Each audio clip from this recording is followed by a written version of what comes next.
Hello प्यारे बच्चों, आज हम करने वाले हैं डायरेक्टरेट ऑफ एजुकेशन की हिंदी की कार्यपत्रिका और कार्यपत्रिका नंबर है 88 और दिनांक 15 तारीख की वर्कशीट है। पाठ्यपुस्तक रिमझिम, यहाँ अपना नाम लिख लीजिए।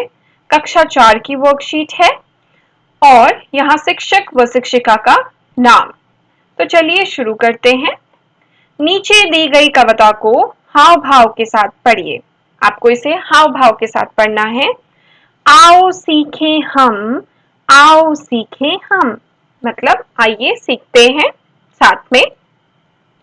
हाथ कैसे धोना है और कैसे इन्हें सुखाना है। तो हाथ कैसे धोना है और इन्हें कैसे सुखाना है वो सीखेंगे हम। साफ हाथ ही तो बच्चों सेहत का खजाना है।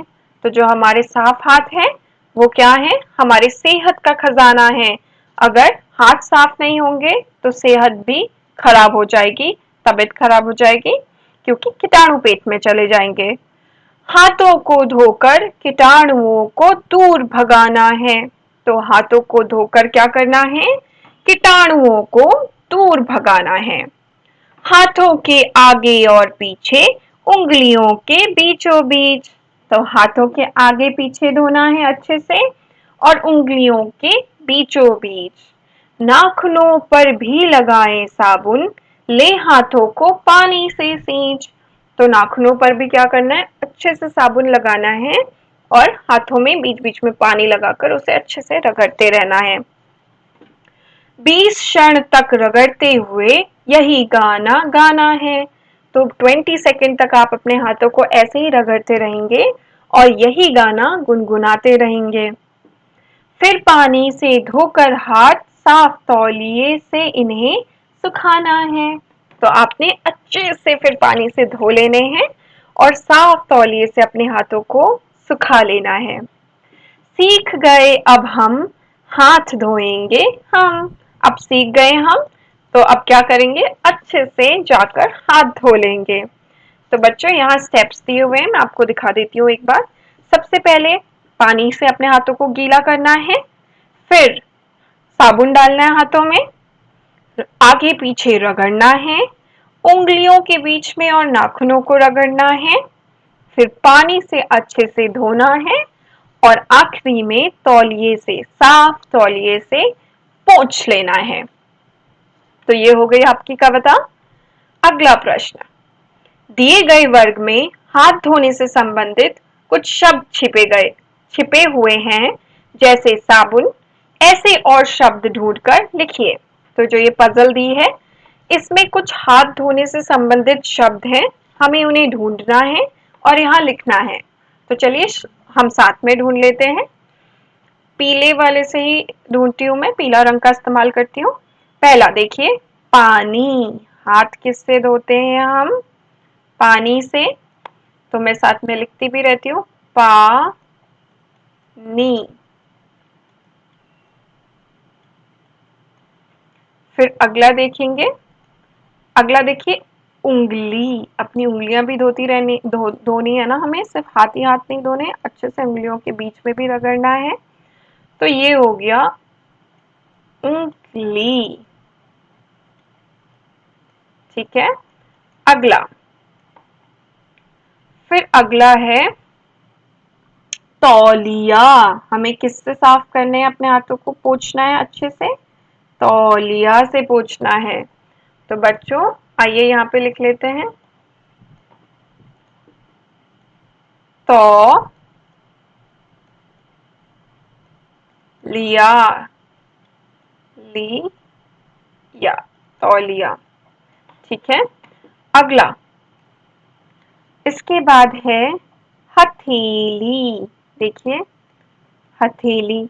आपकी जो हाथ है उन्हें अच्छे से धोना है और अपनी हथेलियों को भी अच्छे से धोना है। ठीक है, तो लिख लेते हैं, ह थे ली, हथेली। ठीक है बच्चों, इतना हो गया। अब मैं ये सब इरेज कर देती हूँ, आपने लिख लिया होगा। अब अगले दो और लिख लेते हैं लास्ट के। तो चलिए लास्ट के दो देखते हैं। अगला है नल। तो पानी कहाँ से आता है हाथ धोते समय? नल से। तो बच्चे आपको लिखना है बच्चों को नल। फिर आखिरी लास्ट पे क्या करेंगे? देखते देखते हमारा कुछ तो छूट गया है। अच्छा, तो यहाँ पे है ये शब्द हाथ। देखो, आखिरी शब्द है आपका हाथ। तो अच्छे से धोएंगे अपने हाथ। ठीक है बच्चों, तो प्रश्न एक आपका पूरा हो गया। अब दूसरा प्रश्न करते हैं। यह तो हुई साफ सफाई से संबंधित हाथ धोने की बात। अब इस वाक्य को पढ़िए। भाल ने शहद खाने के लिए मधुमक्खी के छत्ते में हाथ डाला ही था कि सारी मधुमक्खियां उसके पीछे हाथ धोकर पड़ गईं। इस वाक्य में इस्तेमाल किए गए मुहावरे हाथ धोकर पीछे पड़ना और दिए गए वाक्य के हिसाब से क्या अर्थ होता है। इस अर्थ को लिखिए और इस मुहावरे का इस्तेमाल करते हुए एक और वाक्य बनाएं। तो आपको इस मुहावरे का मतलब बताना है और एक और वाक्य बनाना है।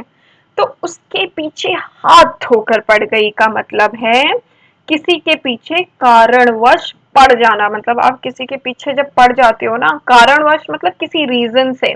अगर वो मधुमक्खी के छत्ते में हाथ नहीं डालता तो मधुमक्खी क्या पीछे पड़ती? नहीं। उसने मधुमक्खी को डिस्टर्ब किया तो मधुमक्खी भी उस रीजन से उनके पीछे पड़ गई। तो आप देखिए, इसका मतलब है किसी के पीछे कारणवश पड़ जाना। और इससे एक सेंटेंस बनाएंगे, एक वाक्य बनाएंगे। वह तो नौकरी पाने के लिए मेरे दोस्त के पीछे हाथ धोकर पड़ गया है। ठीक है, और यहाँ पे पूर्ण विराम भी लगाएंगे कि उसको नौकरी चाहिए तो वो तो मेरे दोस्त के पीछे ही हाथ धोकर पड़ गया है कि बस नौकरी मिल जाए, नौकरी मिल जाए, नौकरी लगा दो। ठीक है, वैसे ही आप अपने अकॉर्डिंग भी और सेंटेंसेस बना सकते हैं। तो बच्चों, यहाँ पे ये वर्कशीट का आपका प्रश्न 2 पूरा हुआ। अब देखिए, हर साल 15 अक्टूबर को वैश्विक हस्त प्रक्षालन दिवस ग्लोबल हैंड वॉशिंग डे पूरी दुनिया में मनाया जाता है। यह दिवस हमें हाथों को साफ रखकर बीमारियों से बचने और स्वस्थ रहने का संदेश देता है। कोविड-19 जैसी महामारी के समय में तो इस दिवस का महत्व और भी अधिक हो जाता है। तो 15 अक्टूबर को हम क्या मनाते हैं? Global hand washing day. इस दिन हम अच्छे से, वैसे तो रोज धोते हैं, पर इस दिन और भी अच्छे से हाथों को साफ रखकर, बिल्कुल रगड़ के हम क्या करते हैं? लोगों में जागरूकता फैलाते हैं कि हमें हाथ अच्छे से धोना चाहिए, क्योंकि इससे हम बीमारियों से बच सकते हैं और ये हमें स्वस्थ रहने का क्या देते हैं? संदेश देते हैं। और कोविड-19 में तो हाथ धोना इतना जरूरी हो गया है कि इसने इस दिवस का महत्व और भी बढ़ा दिया है। कोविड-19 के दौरान अपेक्षित व्यवहार: अपने हाथों को साबुन व पानी से नियमित रूप से धोएं। तो अपने हाथों को नियमित रूप से धोते रहें बच्चों, ताकि आप इस महामारी से बच सकें। तो बच्चों, आपकी ये हो गई वर्कशीट कंप्लीट।